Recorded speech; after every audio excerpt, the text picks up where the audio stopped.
I'm Greg Priddy. I'm a senior fellow at the Center for the National Interest here in Washington, D.C. And we're going to be discussing the issue of Israeli politics, in advance of Prime Minister Netanyahu's visit to Washington, scheduled for next week when he's going to address Congress.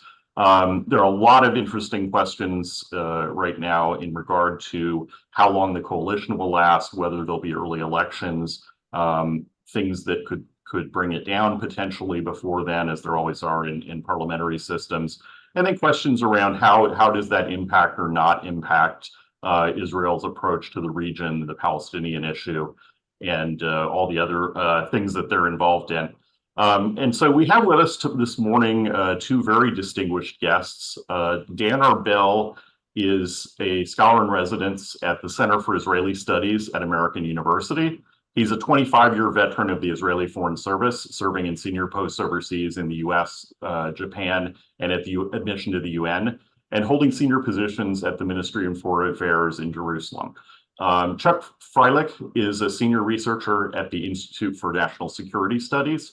He served for over 20 years in Israel's national security establishment as a senior analyst and a deputy national security advisor. And after leaving government, he's been a longtime senior fellow at Harvard's Belfer Center and taught political science at Harvard College. I'm going to go ahead and get started. And Dan, if you could go first. Yeah, thank you, Greg. I'm happy to be here and, of course, share the discussion here with Chuck Freilich, who I know for many years.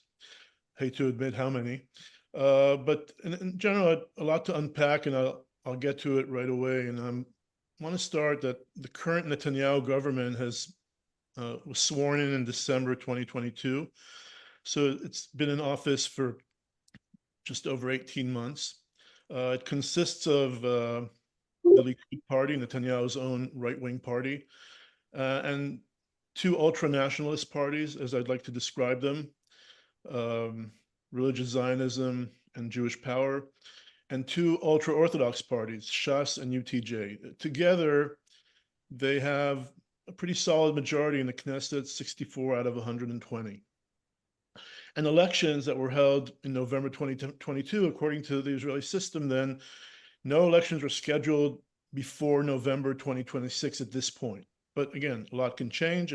But right now, the mark is November 2026. So Netanyahu, as we all know, is preparing to leave for Washington next week and address Congress and meet President Biden. It'll be his first trip abroad since October 7th. And while the coalition has a 64 out of 120 majority and is solid, then public opinion polls point to the fact that to approval ratings of all-time low approval ratings, both the Prime Minister and the coalition. If elections were held today, according to polls, the current coalition would receive anywhere between 46 to 49 seats, compared to 64 that they have now. That means no majority. That means they'd be out of government. Even 72% of Israelis want to see Netanyahu leave. 44% immediately, 29% when the war is over. Even 50% of Likud voters, want to see Netanyahu resign, as opposed to 42% which want to stay. So he's in a very, on one hand, very sensitive position. He's very unpopular at this point. His policies are not popular. There's a lot of criticism of how he's handling things and his government, they're handling things. On the other hand, he's, as long as he ensures that he has this majority in parliament, in the Knesset, then he's got nothing to worry about. But again, looking ahead, then there are several hurdles that he needs to jump over. Starting, first of all, with this hostage release for ceasefire deal being negotiated as we speak, with involvement of the US, Qatar, and Egypt, and of course, Israel and Hamas. There is no deal yet. And the sense is that any deal that will involve the release of Hamas prisoners in Israel in return for the hostages and a temporary halt to the fighting in Gaza would most likely bring the ultra-nationalist members of the coalition, Ben Gvir and Smotrich, to withdraw from the coalition. That would be the end of the coalition as we know it. So Netanyahu is walking a very thin line here. On one hand, he's conducting negotiations, some saying not in good faith, yet at the same time, he wants to advance negotiations while keeping his coalition together.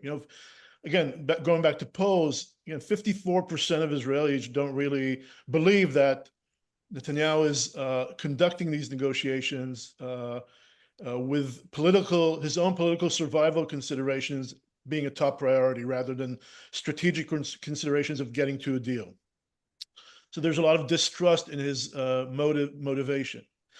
But Netanyahu, if politically speaking, we're now July 18th, the coalition needs to get to July 28th in one piece, and then they're good for a few more months. Why am I saying July 28th? That's when the Knesset breaks out for its summer recess. And it's a 3-month recess, and during that time, it's much harder to bring down a government in this. It's not impossible. There are ways, we can discuss that, but makes it very hard for the government to end during that time. That brings us to October, and even if elections are decided in October, it won't happen before early 2025. But if I look at the potential, October 7th happened. First of all, the issue of response, the blunder of October 7th, and then the mishandling of the immediate aftermath and the months after October 7th in terms of both Gaza, the Northern Front, all that is happening inside Israel. All that is, the coalition has remained together, and Netanyahu has invested great efforts to keep that coalition together as it means his own survival, political survival. So you would be surprised maybe. So it's not October 7th that will bring down the coalition. It's not the Northern Front or the Southern Front. It's not the hostage issue, but it might be the issue of ultra-orthodox concerns over the possible drafting of young ultra-orthodox men into the military. Taking you back to June 25th this year, last month, the Israeli Supreme Court ruled that young ultra-Orthodox men are not exempt from military service, and that the IDF can start issuing notices for their draft almost immediately. And now, this coming Sunday, the first batch of about 1,000 draft notices will go out to the some ultra-Orthodox young men. This is, the leaders of the ultra-Orthodox community in Israel, Haredi community, are up in arms, and they've already threatened to withdraw from the coalition if this goes ahead, and it looks like it's going ahead. But they are expecting Netanyahu to find some creative ways around it, so this won't need to happen. Again, Netanyahu is walking a very thin line, and what he's trying to do is, first of all, get to July 28th, when the Knesset breaks out to the summer recess, and then he'll see how he can handle this issue. But this could eventually, if not resolved to the full satisfaction of the ultra-Orthodox parties, could bring the government down. There are other possibilities, and we can discuss that later. I think I'd stop here, and we'll continue talking about it later. Thank you. Thank you, Dan. Chuck? Well, first of all, Greg, thank you for the invitation to be here today, and it's great to see Dan again after a very long time. Netanyahu's visit next week is, I believe, a grave mistake. This will now be the second time that he's coming to address Congress behind the back of a Democratic president, in collusion with a Republican speaker, forcing himself on the president. I don't think that's the way to handle the kind of unique relationship that the US and Israel have to begin with. And certainly not when you're talking a president who is has been as extraordinarily pro-Israel as Biden has been. And especially when we're a couple of months from the elections and every move you do is ultra sensitive because of that. In reality, the only reason for this visit was Netanyahu's domestic difficulties, his battle to do everything to restore his political standing, and in the hope that he can postpone or extend the trial. That he's on trial for 3 serious charges, that he can extend this forever and somehow, and it's easier to do that, of course, as prime minister, and somehow avoid the jail time which looms at the end of this process. That's on the Israeli side, and obviously the Republicans have an interest in once again making Israel a partisan and something of a wedge issue for American voters today, which I don't think it should be. Israel traditionally was a bipartisan issue, and I believe that it's critical that it remains as such. But this will heighten the tensions. Let's put it this way, at the very best, if he handles the speech in Congress, let's say, in a more conducive way than he did last time, then at very best, this visit will not hurt the relationship. But I don't see how it contributes to it unless he manages to come up with some really positive, bipartisan type of message. I'm very deeply worried about the US-Israeli relationship. I have been for a long time, well before the war. There are fundamental changes underway in American demography that have absolutely nothing to do with Israel, but affect the relationship. And there's the growing disenchantment, and not to say even fury, disenchantment in the center of the American political camp and in the more centrist part of the Democratic camp, and the fury on the Democratic left. I believe that we may have crossed a tipping point here. It was something of the relationship has been something of a volcano. We knew that it was going to erupt at some point because of this pent-up fury over what the left perceives as Israeli disregard for American policy on the West Bank, Palestinian issues, some others, but overwhelmingly that. And all right, it started erupting now. The war postponed this eruption by a few months, and Biden's response from Israel's perspective could not have been better. It was overwhelmingly supportive. But then as the war continued, the casualties grew, we saw the eruption of opposition on the left in the US. And let's also not forget that there's a still small but rising isolationist right, the right wing of the Republican Party, which isn't anti-Israel, but they're just not interested in much international involvement to begin with. And what we've seen is that issues that were almost unacceptable just a few years ago, such as calling to make military aid to Israel contingent on a change in its West Bank policies, that's beginning to become mainstream in the Democratic Party. It's not there yet, but it's moving in that direction. And I think that that's a horrific development because Israel faces critical threats, and one can agree or disagree with it on the West Bank issues. I disagree, but that doesn't matter. We still face really dire threats, whether it's Hezbollah and Hamas, and a potentially existential threat if we're talking Iran. So the relationship with the United States is simply vital for Israel. It's existential. I believe that one way or the other will cope with the Iranian threat and the nuclear threat. Some way or other will deal with the Palestinians and Hezbollah and Hamas. What I'm really worried about is maintaining the long-term vitality of the relationship with the United States. And I'm also worried about that because the idea of a two-state solution has become an international mantra. It's an American mantra.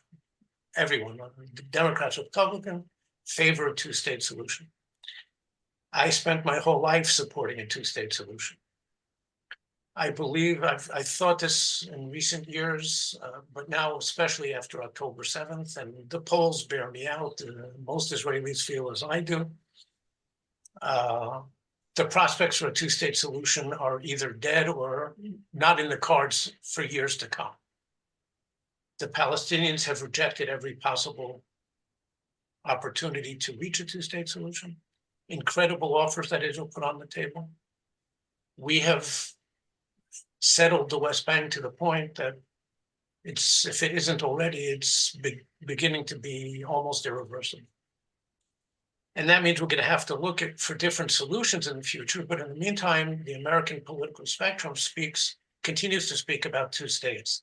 For a couple of decades, Israel was speaking about it. The Arab side was rejecting it. Today, things are reversed. So how do we manage the relationship when that fundamental principle is in question? Now, having said all the negative things and expressing the worry that I feel, it's also important to address the full side of the cup, half of the cup, which is the fact that fundamentally the US-Israeli relationship still is strong. Most Americans still support Israel. And Biden's response to October 7th, it was unprecedented. This was the deepest strategic cooperation in the history of the US-Israeli relationship, which has known periods of very deep strategic cooperation in the past. But as I said, things began changing. You asked me to address what kinds of scenarios I could foresee for the over the next couple of years that might lead to early elections, to the formation of a new government.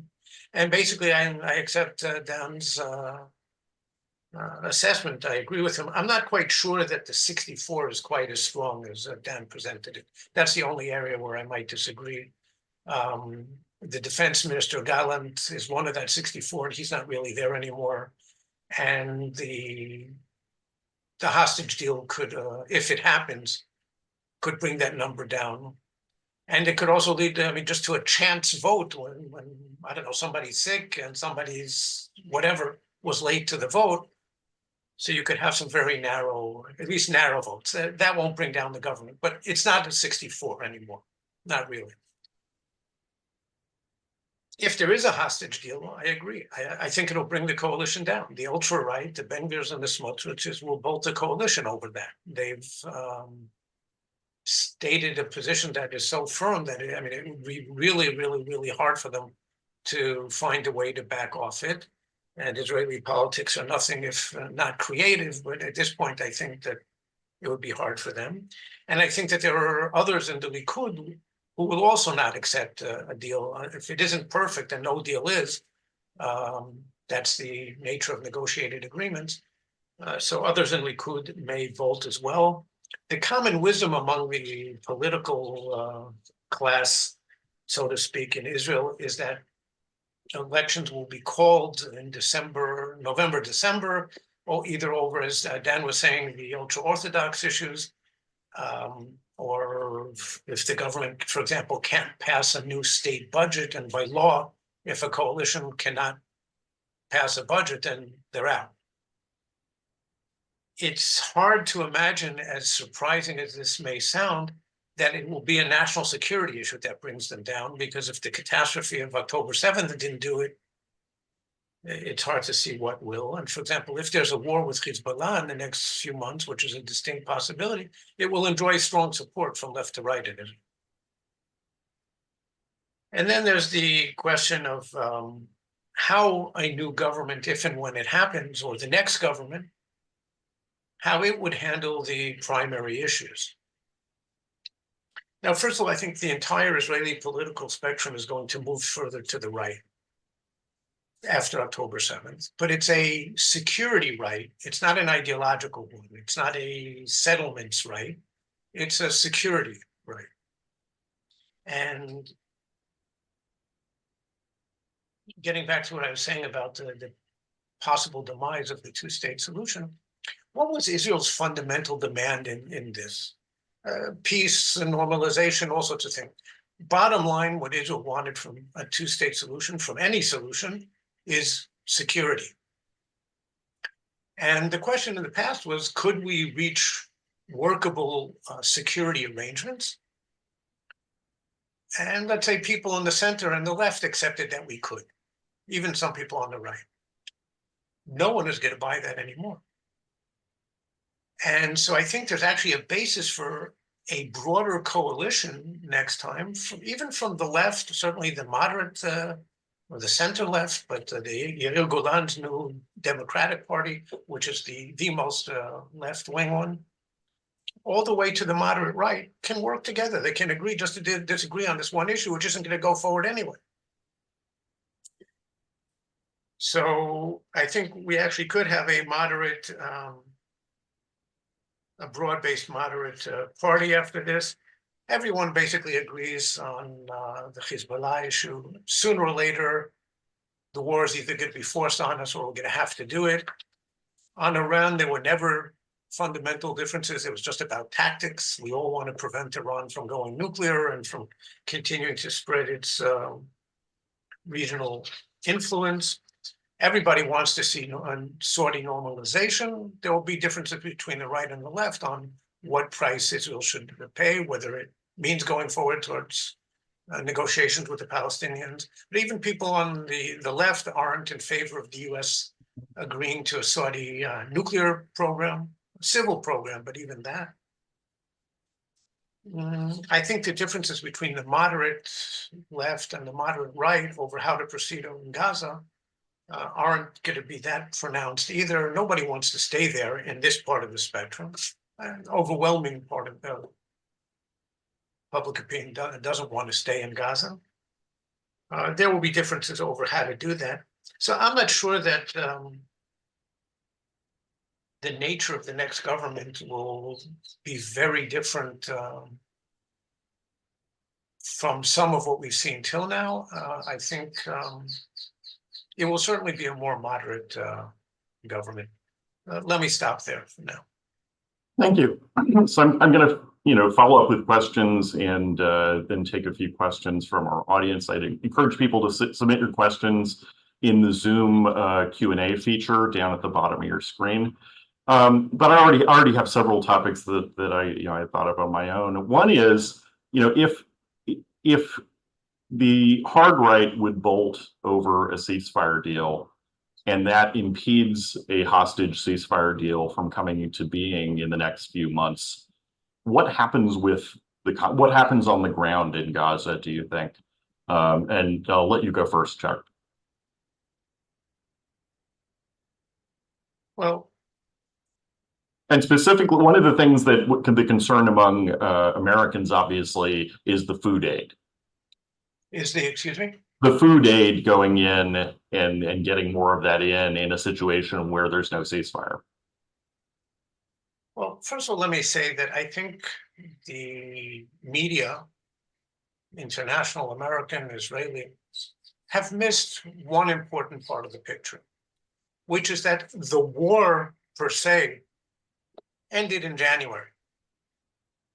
And what we've seen since then isn't a war, but it's a few months of low-level fighting, and then a few weeks, 2 periods of a few weeks of higher intensity fighting, but localized. First, it was in the city of Khan Yunis, and then it was in the city of Rafah.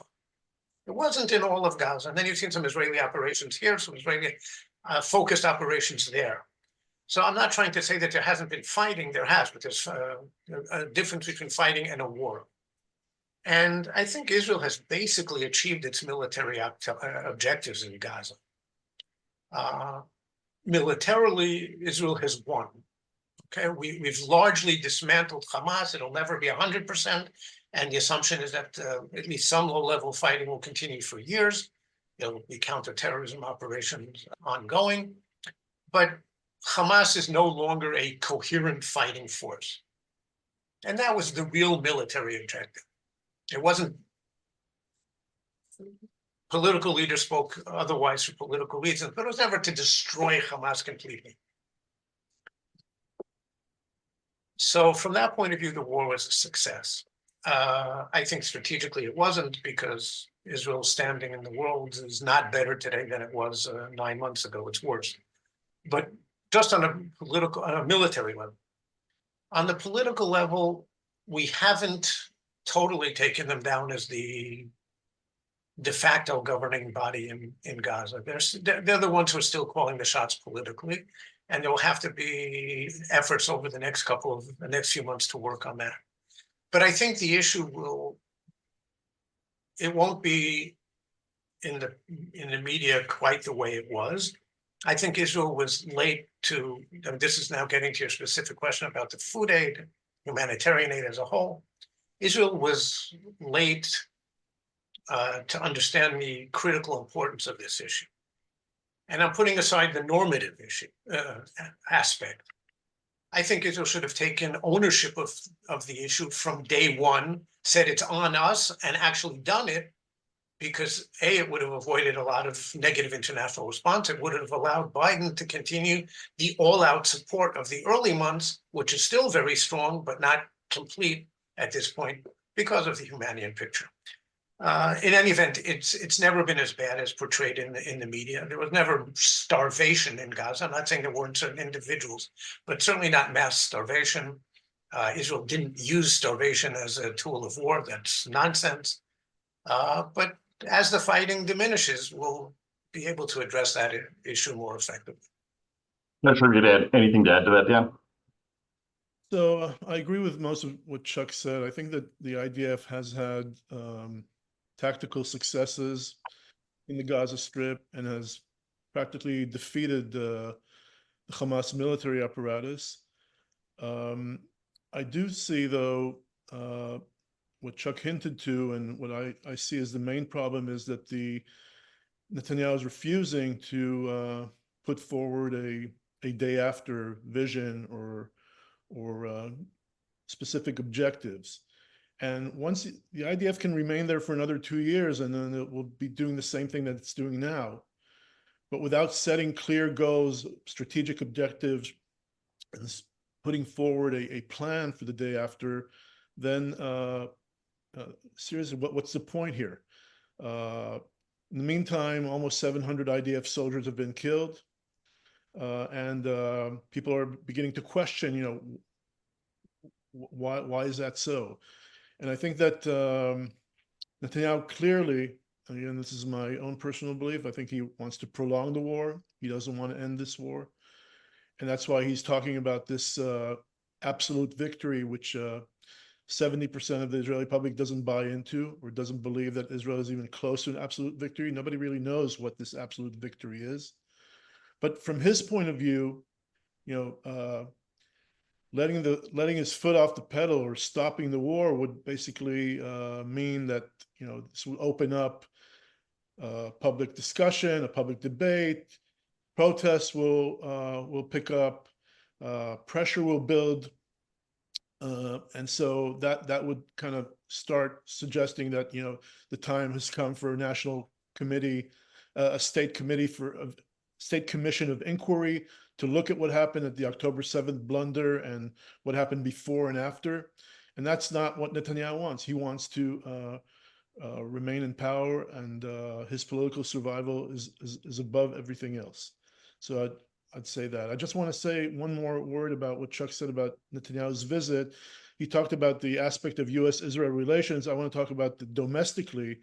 Netanyahu's really, nothing is going to stop him from coming to Washington next week. And I think that domestically, for Israeli domestic politics, he sees that as an opportunity for a so to speak, rebirth or restart of his political standing.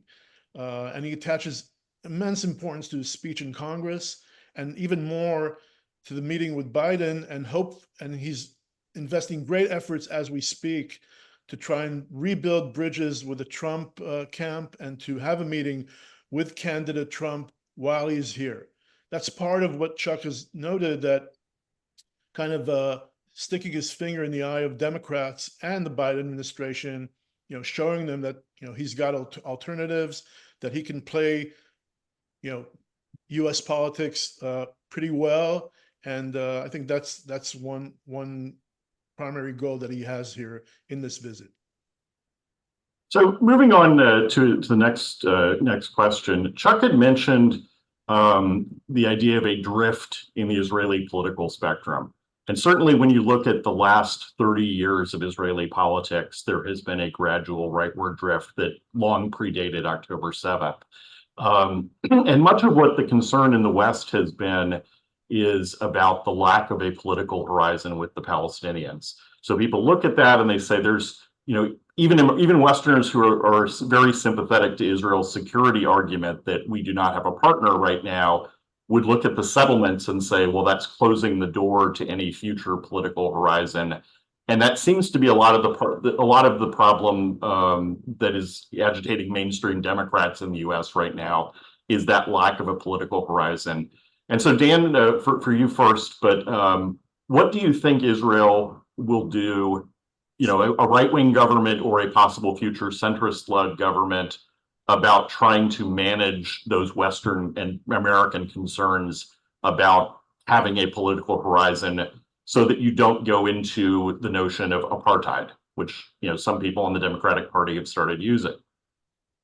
Well, I think that, as Chuck said earlier, I think that, two-state option right now is a no-go. And I don't think it has any chance of moving forward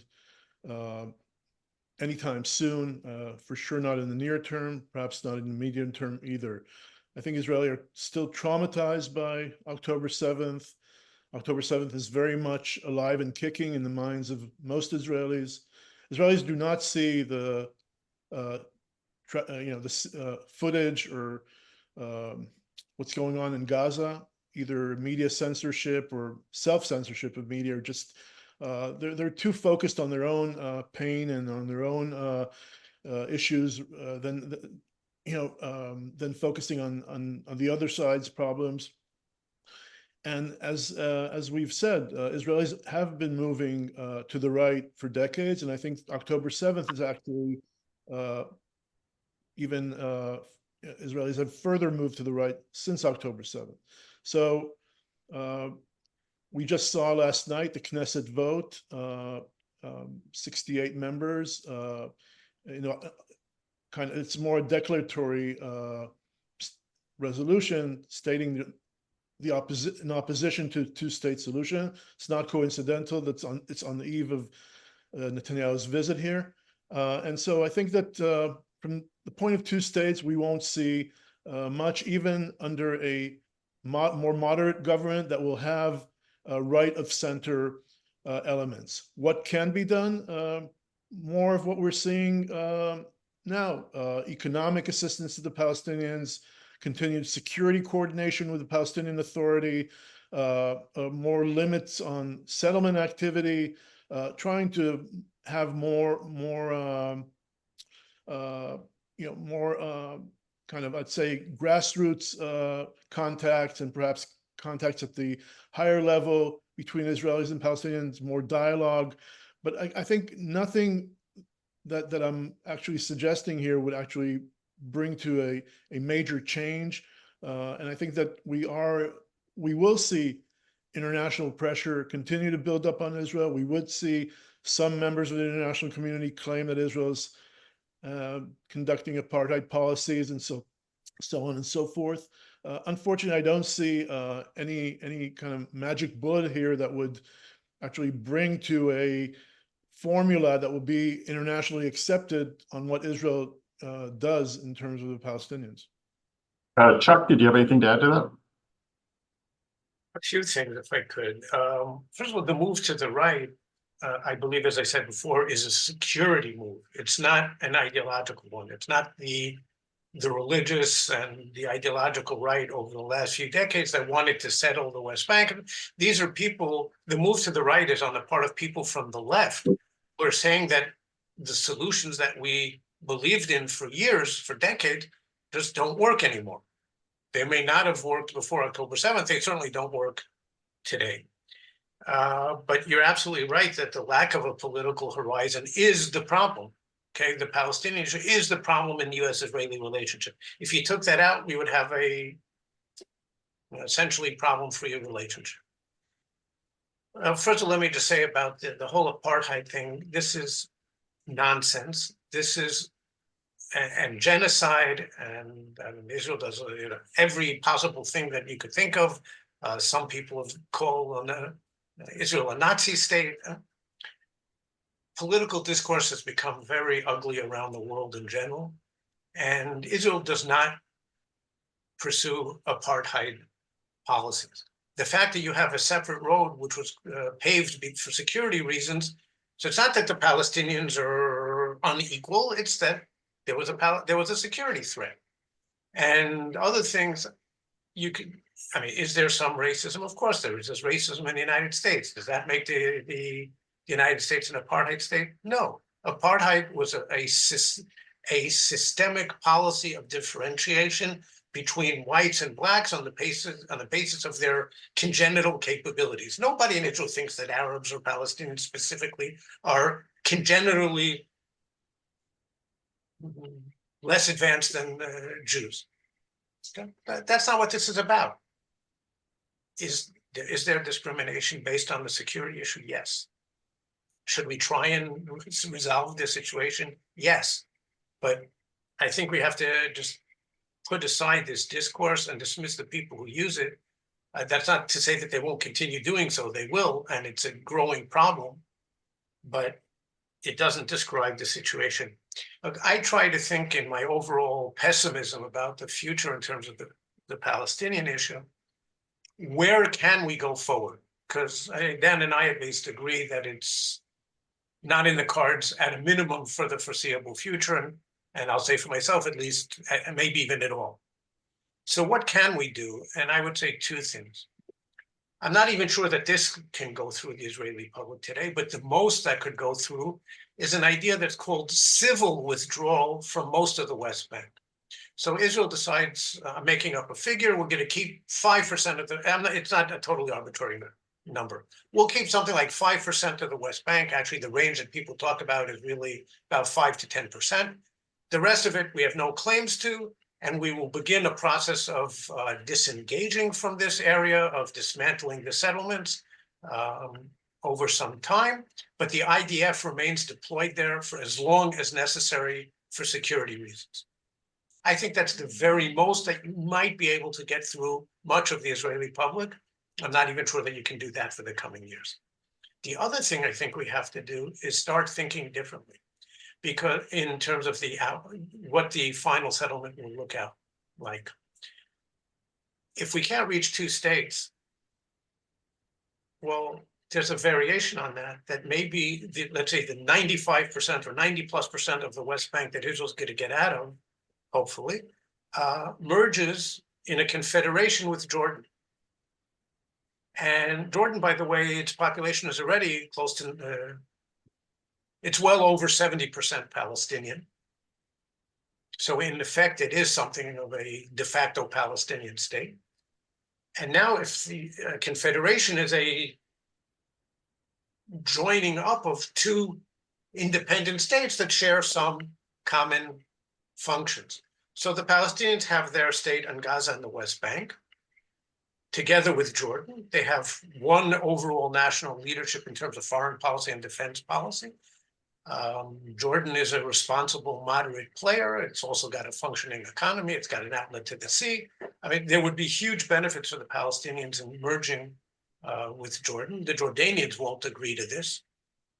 But I think that since both Jordan and Egypt, for that matter, bear as much blame as Israel does for the Palestinian issue, why is all the onus on Israel to solve the problem? They have to start doing their share to resolve it. Do you see any possibility of Jordan changing its view on that at some point? What would change their view? That would be something that would have to be foisted on them. But on the other hand, I said it's already over 70%, and some people say considerably over 70% Palestinian. But I mean, who is the king married to? A Palestinian woman, so that the heir is already half Palestinian. The Hashemite kingdom per se will not agree to this. So why is all the pressure on Israel? I'm taking one audience question at this point from Andrew Steinfeld, and he asks, as steps are taken to move forward to West Bank annexation, will Israelis accept as the natural part of the aftermath of the Gaza war? Will Israelis accept that as a natural part of the aftermath of the Gaza war? Are people paying attention one way or another? Dan, you want to go through? I think that still overwhelmingly there's opposition to Israeli annexation of parts in the West Bank or of all of the West Bank. I don't think that there's much support to that. I think that will bring even further international pressure on Israel. But again, in a framework of if let's say what Chuck mentioned earlier, the vision for Trump's peace plan from that includes a Israeli annexation of parts of the West Bank, but then an Israeli acquiescence or a path to Palestinian statehood, then that could perhaps be a way around this. But I don't think that even Israelis have moved to the right, and while maybe more have been share the notion that Israel should annex parts of the West Bank, and the ultra-nationalists in Netanyahu's cabinet want Israel to reoccupy Gaza. That's also a goal that they'd love to achieve. But that's not I don't think that's a realistic option at this point in time. Chuck? I agree with that. So another issue you had brought up, a very important one. Sorry, I'm kind of losing my voice this morning. But a very important issue is Hezbollah and the regional security, because that has the potential to escalate toward a clash with Iran that could even pull in, the US and some of the Gulf states. I guess, a two-part question. One, do you think that could be contained?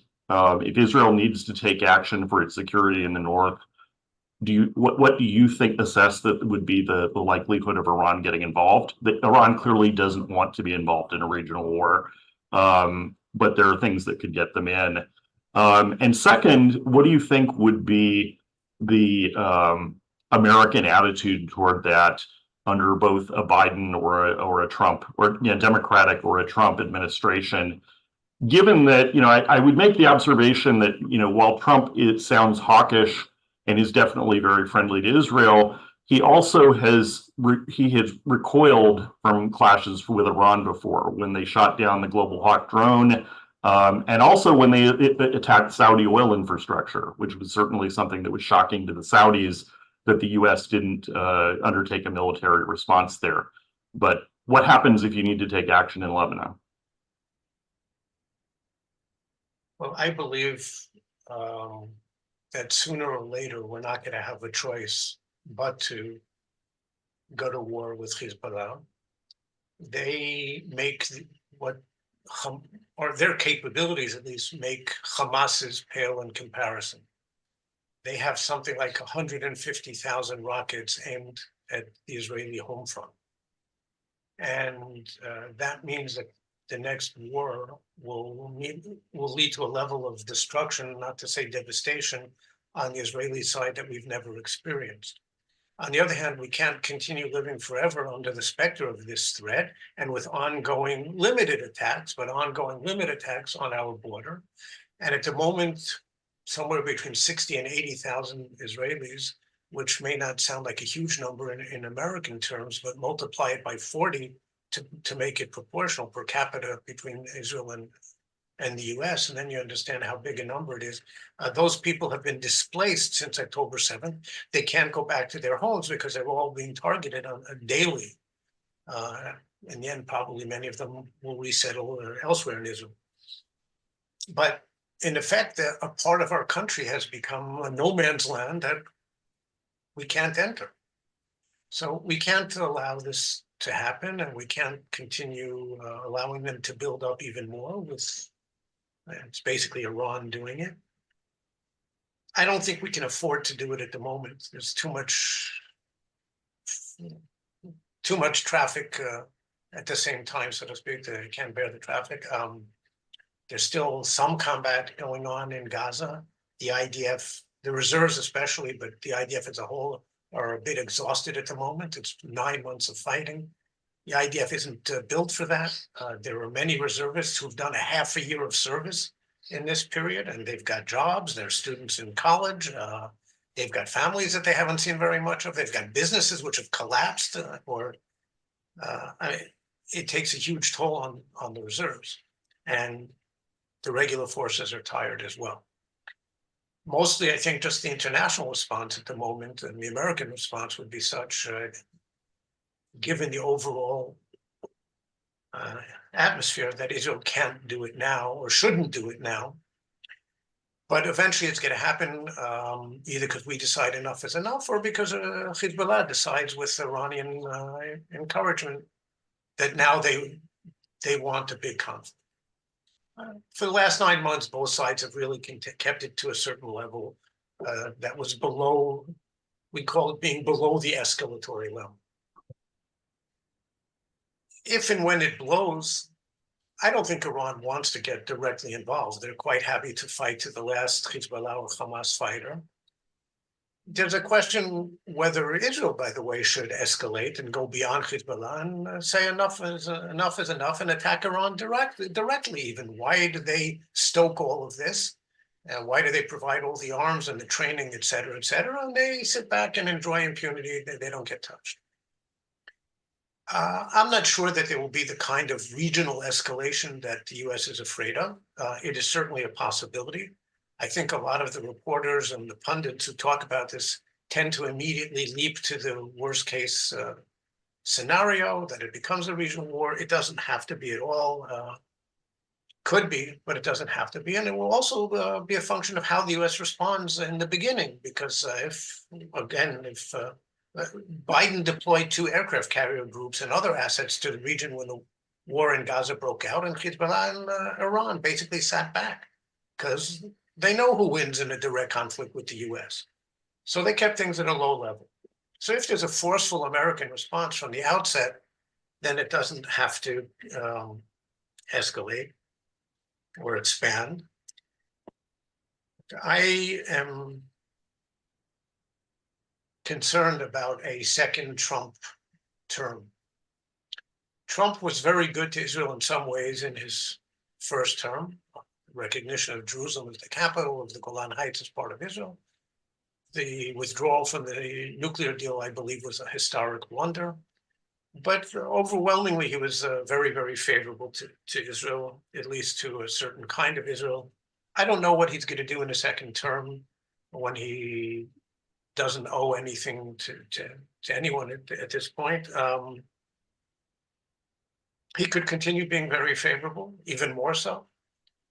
On the other hand, he has said some strange things in the last few years. I mean, he's still angry at Netanyahu for having congratulated Biden for his victory 4 years ago. I mean, even if you think that that was a mistake, then it's been 4 years, get over it, right? He has expressed ongoing, repeated frustration with the American Jewish community for how can you guys vote Democratic overwhelmingly and not for me? He said that Israel should have ended the war quite a while ago. He hasn't come out and said, oh, Israel keep going or defeat Hamas. So I don't know what the next term will look like. Biden, at least, whatever one's preferences are, at least I know that he is a true committed friend of Israel's. And yes, we can have disagreements with him. We can have strong disagreements with him. But in the end, his heart is absolutely with Israel. I don't think there's any doubt about that. Yeah, there's a lot of unknown with Trump, and hard to know who has his ear at the moment on this set of issues. Next question is from Henri Barkey. He asked, the fighting has been going on for 9 months. Given its costs in terms of casualties among the soldiers and economically, how is it possible that Netanyahu can continue the war to save his own political future without significant domestic opposition? So it's a great question, Henri. Again, the parliamentary system in Israel is such that, as I've said, it may, so if it's not 64, it's 63, it's still majority, and the government calls the shots. The parliamentary opposition consists of about 56 members, and they're very fragmented. You have Arab parties, you have left-wing parties, centrist parties, and a right nationalist party there. So coming together as an opposition makes it very hard. First of all, numerically makes it very hard to throw, over, kind of topple a government.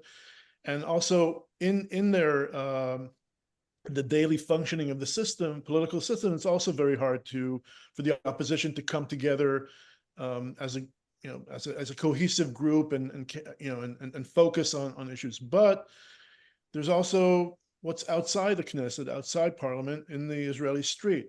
And we see a very active protest movement, which was very active in the first few months of the government in opposition to the judicial overhaul plan of the Netanyahu government, and was able to, at least temporarily, foil that attempt. But we see every Saturday night in Tel Aviv and other places around the country, thousands or tens of thousands of Israelis that are gathering to protest government policies and call for the end of war, call for immediate hostage deal, call for the ousting of Netanyahu. Still, the number, it's not reaching a critical mass. There was hope that when Benny Gantz withdrew and his party withdrew from the emergency war cabinet last month, that would perhaps lead to a domino effect that will lead to greater protests, that will put greater pressure and perhaps bring to that hope change that so many of them want to see. But that hasn't happened, and we're not seeing that critical mass yet.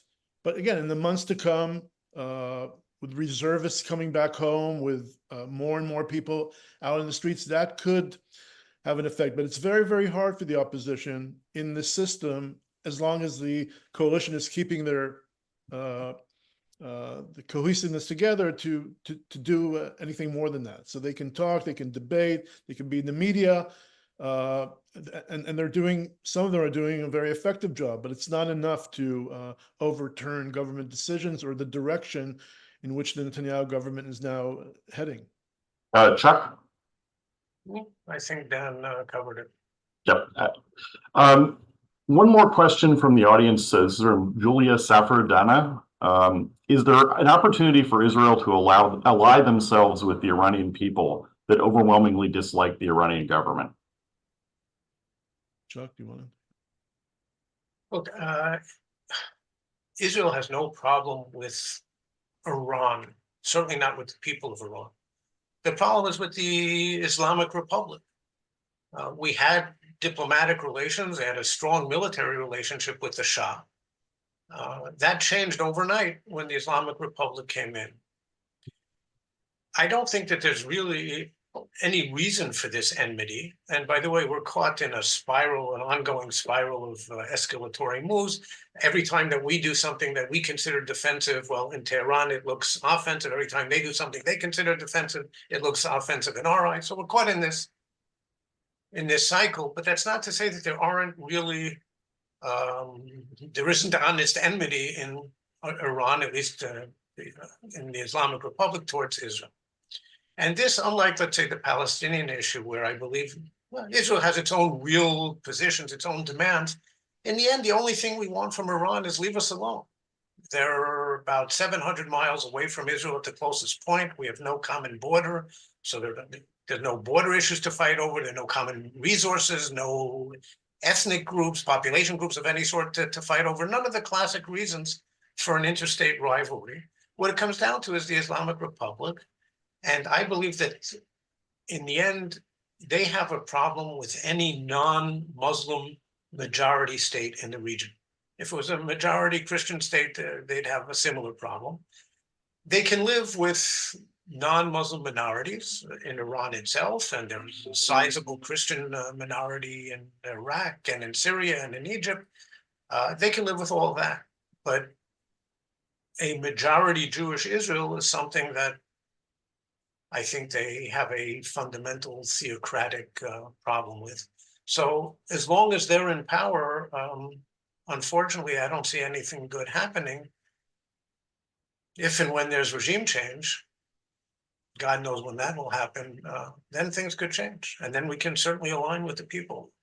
Yeah, it certainly doesn't seem like something that would be easy to drive from the outside. Dan, did you have anything to add there? I agree. So one last question, for both of you is just very briefly in a couple of minutes. what would you prefer to see? I mean, there's a lot up in the air about the future of U.S. policy right now. Should we go back to an Abraham Accords framework? Biden has been talking about 2 states, which looks unrealistic at this point. What would be the best way for the U.S. to help stabilize things? Dan, you can go first on that one.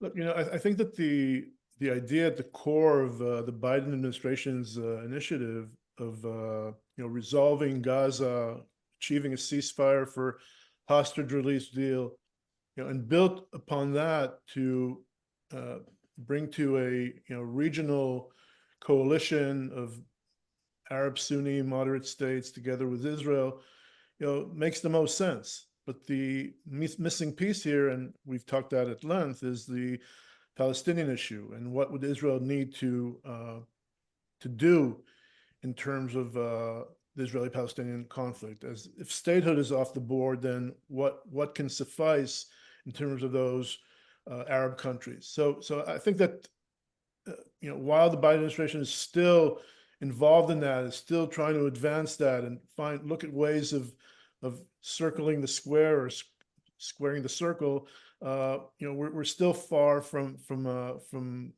But I think the idea at the core of having a Israeli Hamas, reaching some sort of accommodation, and then on that building a regional coalition makes the most sense in my opinion. Right. It still seems like the Saudis want something on the Palestinian issue. They're not going to settle for something like what the Emiratis got with the Abraham Accords originally. Chuck, did you have anything or your answer to that? I mean, I agree with Dan. I think Biden presented a really important vision for the Mideast. And normalization with the Saudis would be a historic transformation of the entire Arab-Israeli conflict. It would, in essence, end the interstate part of the conflict, not with Hamas or Hezbollah, and certainly not with Iran, but the Arab countries. And I think the president's vision was and could still be absolutely critical for the future of, not just for Israel, but the region. Okay, so normalization between Saudi Arabia and Israel is in essence, the end of the Arab-Israeli conflict, not with Hezbollah and Hamas, not with Iran, which isn't an Arab country. But the Arab-Israeli conflict, it would enable the establishment of a regional coalition, a regional alignment of states against Iran, and Iran is the big threat that we all face, a US-led coalition. I believe that it is overwhelmingly in Israel's interest. Yes, the Saudis want a firmer set of commitments on the Palestinian issue than the Emiratis settled for. I think the next Israeli government, at least, Bibi won't do it, but we should find a way to say yes to the willingness to go forward on the talks, since we know it's not really going to lead to the Palestinian state anyway. So then once we've said yes and we're willing to talk, then we can talk about more realistic things. I think we have to find a way to say yes to that, and it will greatly... Look, the Mideast has always been a big source of trouble, and it probably will remain so for a long time. But this could be an important measure towards stabilization. So I thank both of you for taking the time to appear with us today. I'm going to wrap up here. I hope our viewers have found this discussion as enlightening as I did. I'd like to mention that this discussion will be posted on YouTube and on the center's website if anyone wants to recommend it or post a link on social media.